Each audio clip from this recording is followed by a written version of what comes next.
Cash Flow Diary Podcast, episode 422. Welcome to yet another exciting episode of the Cash Flow Diary Podcast, the podcast that teaches you insider tips, tactics, and strategies for creating leverage streams of cash flow into your life. Learn from top-performing entrepreneurs, business owners, investors, and thought leaders from across the globe as they share their secrets to success. Like what you learn on this and other Cash Flow Diary podcast episodes? Go to learninvestingnow.com and sign up to receive powerful tips and information that will help you succeed as an entrepreneur and investor. Now, here's your host, investor, entrepreneur, business owner, educator, speaker, author, and master facilitator of Robert Kiyosaki's cash flow game, Jay Massey. All right, ladies and gentlemen, welcome to another episode of the Cash Flow Diary Podcast. I'm your host, Jay Massey, and I'm glad that you're here today because here's the thing. When you are out there building your business, when you're first getting started, you're the new guy on the block. I mean, you could be in an industry where others have, prevailed for a long, long time. And here you come, with your brand new idea. And it can feel like a David versus Goliath type of situation. What's interesting is, did you know that it's possible to compete, and not just compete, but to do good and do well and actually still maintain great bottom lines while building amazing staff and making sure that your organization is built properly, and most importantly, leading and living your values without selling out? Well, today's guest is totally going to help us with that. In fact, he's done some amazing things, including being the CEO for 14 years while practicing medicine as an intensive care pediatrician and competing against companies that were even 10 times as much as 100 times the size. That's impressive because he did so and was recognized by the White House and ratings organizations as being one of the premier companies in the space to be able to actually make that happen. I have with me today none other than Dr. Jeff Thompson. And what's interesting is that although he's, an accomplished physician, he's an accomplished CEO, and he's built these teams and he's received tons of awards, he's also written a book, Lead True, Live Your Values, Build Your People, Inspire Your Community. But what I think is really fun is that he still makes time for things like soccer. Now, what I want you to do is that I want you to take some time to listen and to understand, because when you are in the field of battle / competition, also known as business, sometimes you want to know how you can do it and feel good about it. And I think that's exactly what you're going to learn today. So help me welcome Dr. Jeff Thompson. Jeff, you there? I'm here. Thanks, Jay. That was a nice introduction. I appreciate it a great deal, and I hope we can have some fun and teach a little bit and maybe inspire some folks to take on their big challenges today. Well, I think you do that naturally. I mean, anyone who preaches a message of values-based leadership is going to come from that particular spot. So I don't think that's going to be a problem at all. But before we get too far in, this being your first time here, I got to ask you the same question I tend to ask everybody the first time that they're here. You ready? Yes, I'm ready. All right. So I tend to look at today's entrepreneurs a lot like yesterday's superheroes. Batman, Superman, Wonder Woman, etc. Because I think entrepreneurs and superheroes have a ton of things in common. Chief among them is that as an entrepreneur, occasionally I can envision myself as, flying around the city, saving people with our products and services. Even occasionally, yes, I wear a cape. Also, though, like a superhero, an entrepreneur has a beginning. So if you think about Spider-Man, for example, there was a time before he was Spider-Man where what happened is that he was just a kid going to school, and then he took some photos, and then one day in the lab he gets bit by a spider, and now he discovers, I've got this new ability, and he has to choose, am I going to use it for good or evil? So my question to you is as follows. When it comes down to, before your book, obviously, yes, before being board certified, before all the patients, before Gundersen Health System, before everything that people know you for today, what we want to know is, who is Jeff Thompson? Well, that's a great question. I was afraid you're going to ask what superhero I wanted to be. And as a pediatrician, of course, I'd have to go to a cartoon character and probably end up being Mighty Mouse. But Nice. But I'm a father. I'm a husband of 38 years, a father of 3 amazing children. I've been a mediocre athlete, but a pretty good academic sort for a long time. I was always small, slow, and not particularly adept at any sport, which is very important in high school, of course. But I could do anybody's homework, and so that was my leg up. And in college, I flourished. I didn't have any money. I worked as a janitor at a hospital, got a scholarship, and my goal was to get to medical school without debt, because I knew I didn't have any money to go to. My family certainly didn't have any money to go to medical school. So I worked as a janitor, but from the time I was little, I knew I wanted to be a doc and take care of people. So I got to medical school and decided being a pediatrician was the right thing for me. It was the right fit. I like families. I like children. And then I became an intensive care doc. Along the way, I had plenty of opportunities to make choices and to lead, either in a faith community, at camps I worked at, in school. So people have asked, how did you end up leading $1 billion system? Well, it doesn't happen overnight. Right. It happens, there's, saying it takes a village is kind of cliche now, but when you look back, it takes a continuum of multiple people with their insights. For the people that get a chance to read the book, you'll see that one of the people that I got an inspiration from was a church secretary who couldn't spell very well, who didn't write good sentences. She couldn't really organize a thing very well, and she actually wasn't very good secretary. But she held that church together. She knew everyone. She knew when somebody needed help. She quietly would go about doing it. She was a fabulous values-based leader that got a lot done. But she didn't have all the characteristics that most people talk about. She was also my mom, and so I'm a little biased. But there are all kinds of people in your businesses, in schools, in manufacturing that have the ability to lead forward if we give them an opportunity to do that. So that's one of the keys in building a strong organization is to make sure we make it so the staff can use their abilities and their insights to help us build forward. Got it. Now, I want to back up a bit, though. I just want to make sure I heard something correctly. You said you were the janitor at a hospital. Is that correct? Yes, right. So you went from cleaning it to running it.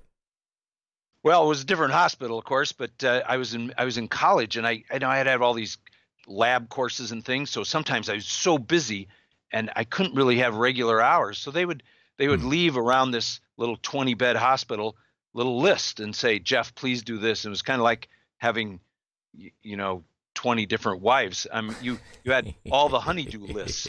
And so the lab would leave me a list, and the laundry would leave me a list, and the nurses would leave me a list. And when I could come in, I would work really hard and do these things. And there were 2 regular time janitors that I would work with as well. But that's what I did all through college. Now, I think it's really, really impressive that the goal was to go to med school without debt.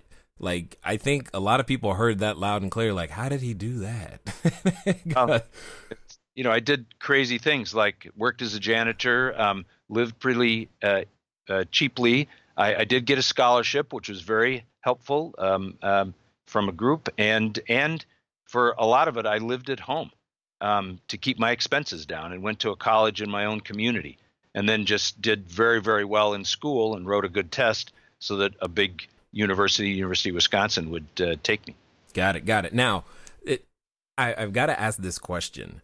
What lessons would you say? Because I often say that people, when they're trying to build their business or figure out what customers they should serve, one of the easiest ways to do that is to start with yourself. I mean, serve someone who's like yourself, and don't discount skills that you may have developed in other areas because they contribute. And this is very, very true, like with parents and mothers, where they're like, I'm a mom. I don't know how to be a business person. I'm like, no, you know how to sell because you got your kids to go to bed on time. So right. Yeah. my question is, what skill sets would you say, or character traits, or what things do you think you developed during the janitor in med school with the goal of going to med school with no debt and all of those things? What character traits or skill sets do you think you developed there that helped you when you were, leading these massive organizations? Well, I think there are a number of translations, and I think you're absolutely right that these things build from a core. So, like working in that small hospital, I was responsible for the whole place in evenings and nights, and so I had to work with every single department. So you learn again that they're all important. I mean, if the CEO, when I was a CEO, if I didn't show up one day, the whole place ran well. But if all the laundry ladies don't show up, we are in massive trouble. If the guy that runs the boiler and the air conditioning doesn't show up, we are in giant trouble, and we can't take care of our patients the right way. So I learned that everyone's important, everyone has their own story, and everyone brings a different set of skills to the table. And they aren't the same, but the key is how to put them together in a way that serves a bigger purpose. And so it was great to work at it at a very small level and see how important it was to touch everyone. So when I became the CEO of a 7,000 person organization, I didn't lose that. I still went to the laundry and met all those people, and I went to the kitchen, and I went to the laboratories, and I went to the regional clinics, shook their hand, looked them in the eye, and say, do you have the right tools you need? Do you have everything you need? Is there a system thing that's getting in the way of you doing a great job? How can we do a better job from your point of view, from your place? And much of that came from those early underpinnings of understanding that everyone has a role and a story, and they'd have different education and experience than I did, but they were still very important. Got it. So let's take that concept and give it, fast forward it to today for a lot of the people that are listening. When they're out there building, their business and their enterprise and trying to grow their cash flow, maybe they're, trying to get to the 7-figure, 8-figure, 9-figure mark, right, what have you. But they're doing so with a distributed workforce. I can't exactly go to, my customer service team, because they're not down the hall. How does one manage to still do? Because what you're saying is like, man, that sounds great, but how do I do that when maybe my customer service person is in a completely different time zone than me? Right. So that adds to the complexity. You're absolutely right, but I think it's one of the very important reasons that you have to have structure around your organization. You say, well, I'm a small organization, I'm just starting to build. Do I really need a purpose or a vision statement or a value statement? You need it more, at least as much more as any of the large organizations. You need it because if you're distributed, if you're separated, as you're hiring people in, they need to know, what is the purpose of this organization? Why do we exist? Why do we come here every day? A paycheck. Some famous guy in an organization that were dissolving on the East Coast said, money is a weak glue. If all people are coming for is a paycheck, that's not how you're going to recruit the brightest and the best and keep them. So develop a purpose and a vision. Here's where I want to go. Be clear and unembarrassed about a set of values. Here's the values of the organization. We were very clear. We wrote them down. We put them on the wall. We gave them to everybody. In the book, you'll read a story about a neurosurgeon. It was hard to recruit neurosurgeons to rural America. We had a group of very strong, thoughtful. I mean, there's a shortage in general, and then to get them to come to a county that only has 125,000 people. They were all trained in big cities. Wow. But we had a strong group, and we had a young man who was very good. He had good outcomes. He called me up one day and he said, Jeff, I think I might be in trouble. What are you in trouble for? So I hollered at a security guard. So what'd you say to him? He said, I told him, you had to stop putting a ticket on my car, and I make more money in a week than he does in 6 months, and he had to get a job that's useful. Ooh. That was terrible. I was quiet for a little bit. He said, "No, you're not going to fire me, are you?" And I said, "Well, that depends. It depends how you behave. If you go apologize to that man, you send a letter to his supervisor and say you're not going to do it again, you commit to treating everyone with respect, then you have a great career here. We'd love to have you. We'll help you get there. But if you don't believe everyone's important, and if you are unwilling to treat everyone with respect, then you might as well put a sign in your yard, because you won't last here." Wow. Okay. I get it. Now, I know as we face the challenges of, like I said, the distributed workforce, the way technology tends to replace that in-person communication, these types of things, there's something though that I find unique. One, you talk about leading from values first, but often I know in the business community, the idea of leading values first usually is to the detriment or sacrificing either morally or financially in some way, shape or form. But you're saying, no, you can do good and do well at the same time. Could you expound upon that a little bit? Oh, absolutely. And I think that's a piece of conventional wisdom. When I teach people about innovation, one of the keys I use is to say you have to have a disciplined disregard for conventional wisdom. So that doesn't mean you don't throw out all the wisdom of the ages. Your grandma actually knew a lot of pretty smart things. The Chinese wisdoms, the wisdom that came down through Judeo-Christian Muslim ethic over the years. I mean, there's a lot of great wisdoms there.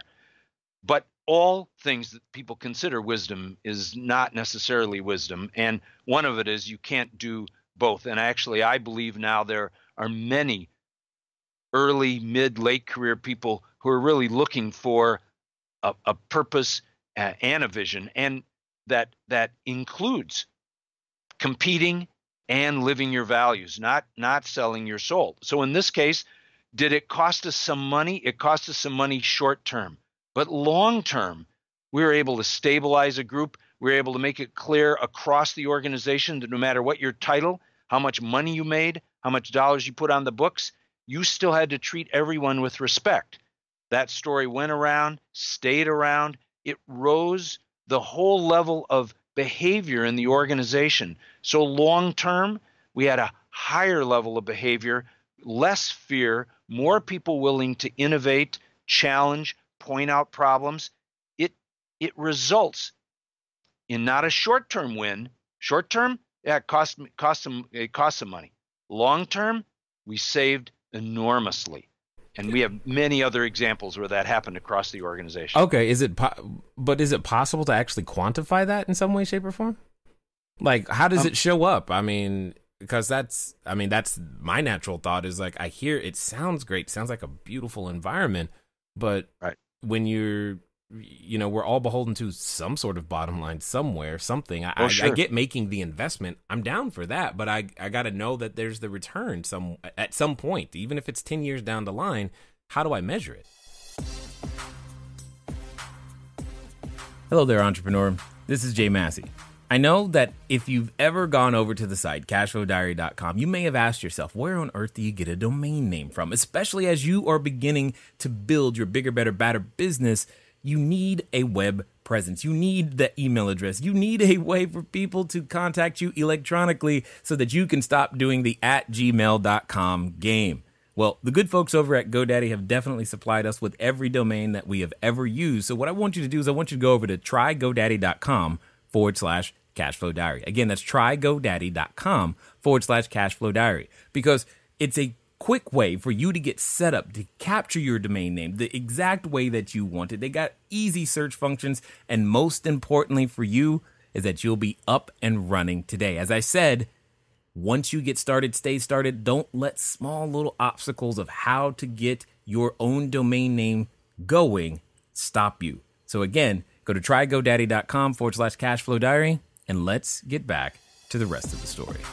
Well, we had a lower fee increase every year for 15 years in a row that I was the CEO. So every year our fee increase to the community was less than the year before, all through the economic downturn, all through that. During that time, we also went from a high cost provider to a much lower cost provider. and we put up more savings in 15 years than the company had in the last 100. So I would say that's good financial success. Despite that, I use finances as a tool, not as a goal. It's a tool. It's an important tool, a very important tool, but it's not the goal. The goal is to improve the health and well-being of the patients in the community. So we said, now, did I have targets? Oh, yeah. So I wanted to decrease our cost of doing things. I wanted to decrease the cost of our materials. I wanted to deliver care at higher quality and less of a burden to the employers and the community. Of course I did. But those were all secondary goals to the goals of improving the health and well-being of the community, and we included the financial well-being of the community to get there. Because of that, we had many partners, business partners, manufacturers, education, all kinds of people showed up to say, let us help. We can help. We can help you be successful, because they believed we're doing it for the good of the community. Here's a financial return one. So, hard numbers. Conventional wisdom said it's jobs or the environment. It's the economy or the environment. It's your bottom line or the environment. You can't do both. We said, yep. We said that was conventional wisdom we didn't believe in. We believed we could do both. And in an 8-year period, from 2008 to 14, we went on a plan. We took 5% out of our savings. All big health systems have to have savings. We took 5% of our savings, invested it in conservation, energy infrastructure, and in that amount of time, we reduced our greenhouse gases 95%, decreased our pollution 95%, and made money. We lowered our cost of care, and the return on those savings was 10 to 12%, and the return on our regular savings portfolio was 5 to 6%. We made twice the money on our savings. We improved our local economy because we're buying now 95% of our energy locally, and we dropped our greenhouse gas emissions 95%. We did well, and we did well financially, and we lived our values of taking care of the community. I see. So in this case, I mean, something as simple as setting aside. So I'm thinking, like, how could an entrepreneur, implement something very similar? Like, if they're using office space, maybe part of that budget is a very small part, because it doesn't sound like it was a large part, but a part of it can just go to, let's go to more energy efficient light bulbs or something over time. Oh, you're right. Conservation. So here's CFOs. I stand in front of CEOs and CFOs often, and they say, really? Environmental stuff? I thought you were a right. When you said that, I was like, okay, but go for it. I am a healthcare organization, and this is all about health, by the way. There are thousands of people that die of air quality related pollution in this country every year, and there are more people in the world that die of air quality problems than HIV and malaria combined. Oh, wow. So it is a health issue, but start with conservation. We're a big organization. We have lots of square feet. I spent $2 million in our first 2 years of this program. $2 million on conservation, light bulbs, as you mentioned, pumps, motors, heaters, all kinds of things that we could change, conservation issues. And we saved $1.2 million every year thereafter. Wow. That's there's probably not investments you can make 60+% every year.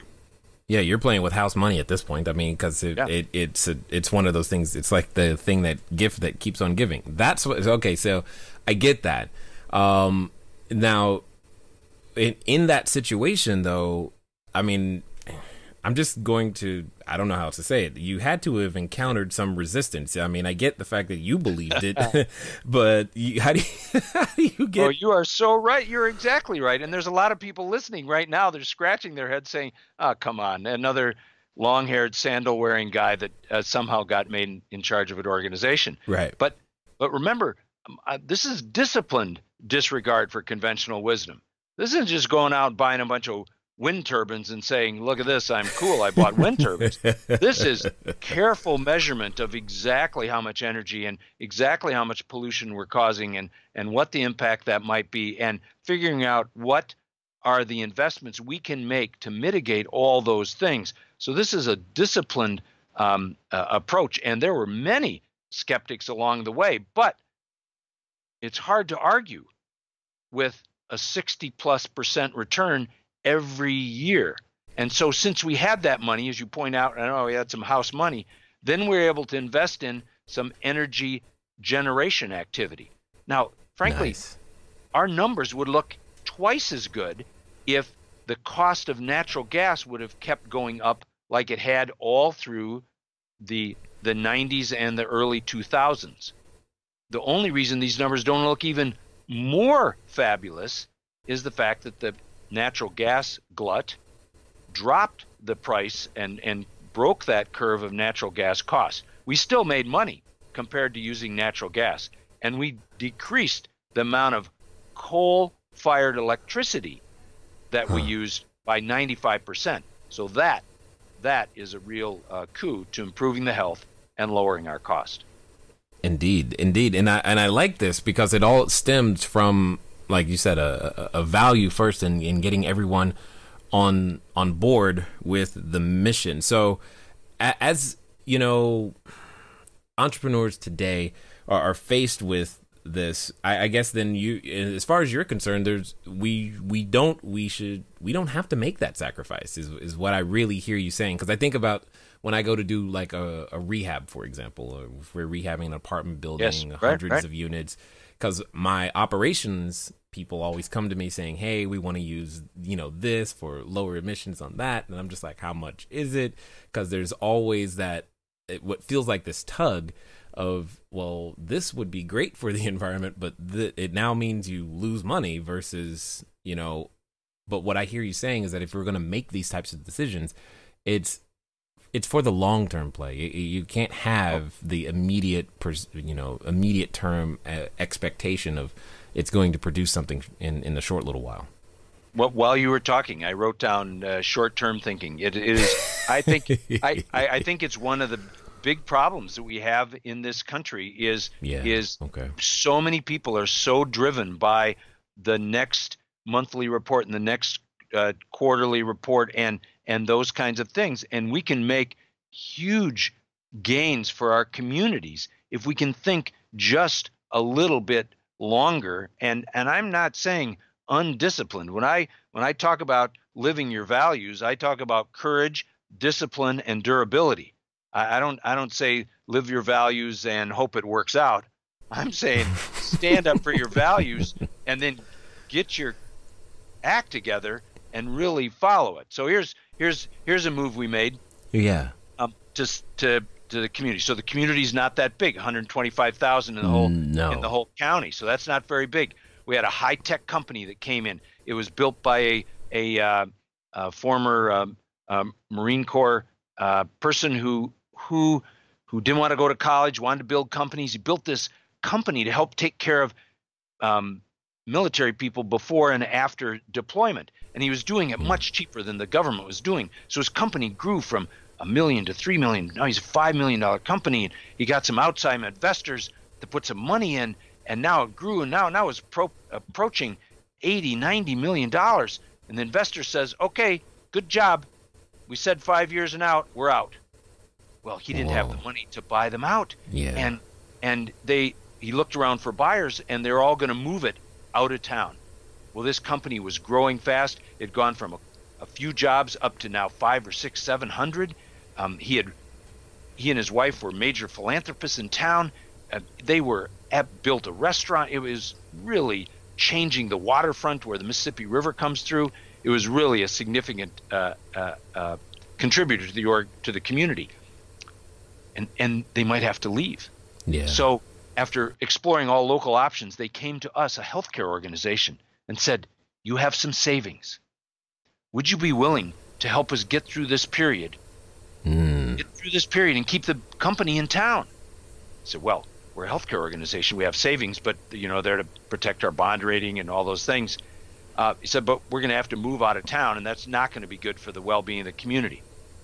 So we didn't just say, okay, here's a check for tens of millions of dollars.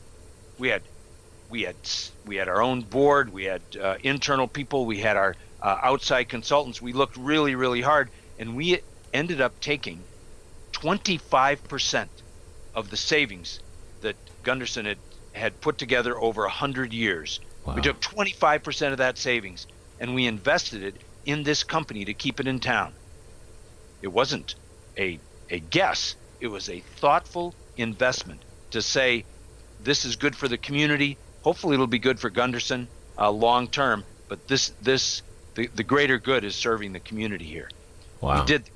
Now, we only had to hold it for 16 months. We found another buyer that was willing to buy it, and the community did well. That buyer promised to keep it in town and grow it to 2,000 jobs, which they have done now. And the community has thrived because of that. The organization did well. Our investment did better than it had it stayed in the stock and bond market. Right. And the community saw us as a servant of the community. Did we do well financially? Yeah, we did embarrassingly well. But we served the well-being of the community, and the courage it took to do that was recognized by the community, and we have done very well ever since. So, okay, here's the challenge that I think you're bringing. I mean, I'm sure those listening, and myself included, as we're listening to you, we're going, man, how can I be like that today? You know, and in today's environment, what can my business do? How can we position ourselves to do those types of things? Because I think at the heart, every entrepreneur wants to do things like what you're describing. I mean, that's difference making for generations and all of these other things. And how does, let's say, for example, you were talking to someone getting started today. How do they, what's their first step? Like, what are they gonna, I mean, this is just mind blowing to me right now as I'm listening to you. So I think the first step is not size related. So you don't have to be a big giant organization sitting on a pile of cash. You can do this with small, medium, and large organizations. I think it's first to be really clear about what your purpose is. What do you want to accomplish? In 10 years and 20 years, you want to look back. What are you going to tell your grandchildren you accomplished? You have to be very clear about your values. You have to say, here's what we're going to value. And, you know, you can talk to your employees. You can talk to other people in your space. These are not secret things. You're going to put them on the walls. This is not a strategic. The value statement is not strategic. What is strategic is how you live them, because people will change jobs because of the values that are exemplified, not on the wall, but in day-to-day practice. So do you think the security people, all the security people, know what happened with that neurosurgeon I talked about? Oh, yeah. You bet they do. Not only the security people, but everybody in the laundry and everybody across the organization that they come in contact with know exactly what happened and whether that person's in the organization anymore. So I think you start with your values, and then you look for partners. If you have partners, your partners don't have to have the same culture as you do. If they have the same goal, improve the health and well-being of the community, and if they have similar values, you can work with them. If it's a different culture, that's okay. But if the values are off, then it's going to be messy. And if the goals are off, well, then you're going to both be in a different direction. So common values, common goals, and now you can start finding partners. You can say, here's our intention to accomplish these things. We don't have all the resources yet. We don't have all the assets. We're looking for other partners with the same values. You will find plenty of partners. We found many, many partners that were willing to work with us. Okay. But there's one thing, because one of the concerns when you bring in someone external, though, is, you know, like the other business they face this financial pressure, because when you bring in investors, they've got, hey, now it's suddenly we've got this 8-year vision to achieve this goal becomes, all right, what do the numbers look like this quarter? And yes. So how do you balance that? Well, that is a constant pressure, and we, we have debt, and so the rating agencies come in and look through all our activities, and they stare me in the face and say, "Yes, your quality is great, Dr. Thompson, and it was fabulous how you serve the community, and it's great that you're have this education program." But and then they turned the page and they wanted to see the numbers. It was always, I want to see the numbers, and that ultimately for them had to win the day. But my contention is you can hit the numbers and serve this higher purpose, that the numbers turn out to be a tool for you to accomplish these greater things. And you can't ignore them. And it's not like I didn't know what was going on. It's not like I didn't know when the financial crisis was hitting that we and everybody else were getting pounded. I knew all that. And I knew exactly where that was going. But I didn't for a minute believe that was going to be our prime goal, is just to survive. So when the senior team came to me and said, "Jeff, I know you've been against layoffs forever. That just is not something you ever wanted to do, and you know these people and you love them and you want to take care of them, but I think now we have to start laying people off." I said, "Well, I never promised we'd never have layoffs, but when I look around this room here, I'm saying, all you senior people, boy, you cost me a lot more than anybody in the front row does. So I think if we're going to have layoffs, we'll start at the senior table, because I think having layoffs in a large healthcare organization is probably a failure of management. So I think we'll start there." Turns out they came up with a lot of other ideas. That really got their brains thinking. And I never promised our staff that I wouldn't have layoffs, but I said we're going to do everything we can. And I think part of it is to say, who's going to take the beating? Who takes the beating? So are you going to fire the people in the front row? Are you going to get rid of the last 30 people that came in, or the last 100? In our organization or in healthcare, sometimes many people would say, "Well, we're going to get rid of behavioral health, no psychiatric services," as if they're going to go away if you get rid of that. I mean, what are you thinking? Or they get rid of all the education programs. Well, that's your future. These young women and men, our job is to help bring them up so they can do a better job than we are in the future. That's part of our responsibility. So we made a pretty serious effort to not jeopardize something that would hurt us for the long term, to just have a short term. And so the person that took the beating was me. I went to the boardroom and I said, "I know our plan said a 3% operating margin. This year it's going to be 0. It's going to be 0. I'm doing 50 things to defend the organization's stability, but I'm not going to cut it to the point to just get some numbers up." And so I took the beating, and they complained to me and they said, "You're going to have to get it up." And they said, we might need outside people to get a plan, and, a bunch of veiled threats. But the point was, I wasn't going to hurt the staff. So when I stepped down 7 years later, the organization had recovered, we're doing well. 7 years later, I'm stepping down. We had a big ice cream social, and 1,500 staff showed up to say thanks. They would pull me aside and say, "Let me tell you, Doc, when things are going bad, we knew you had our back, and it made a big difference, and we all know that." Well, these are people who work in the middle of the night when you can't be around as their leader and boss. They make those decisions frequently, and without you having any say. If you set that kind of model, it develops a tone. And I would argue that the smaller the organization, the easier it is to set that tone, to get your arms around that, and be clear that you're in it together, and then at the first whiff of a problem, you don't delete them and their family. Yeah. Now, it's not easy. I'm not implying it's easy. It was not easy at all.